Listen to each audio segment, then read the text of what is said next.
Hey guys, and welcome back to the Tutorial Millennial channel. In this video, I'll be showing you guys how you can add sound effects to your videos by using DVN Editor app.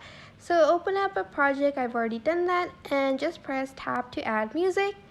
Click sound effects, and then here you have a lot of options to choose from. There's cartoon, fast push, funny, machine, ringing, vehicles, and weather. So I'm just going to choose the funny, and when you want to use it, just press use, or you can favorite it and use the sound later. So just press use, and make sure it's like where you want the sound to be. So for instance, if you want it to be here, you're just going to tap the music when you're in that sort of frame of the clip. If you understand what I mean, I hope you do.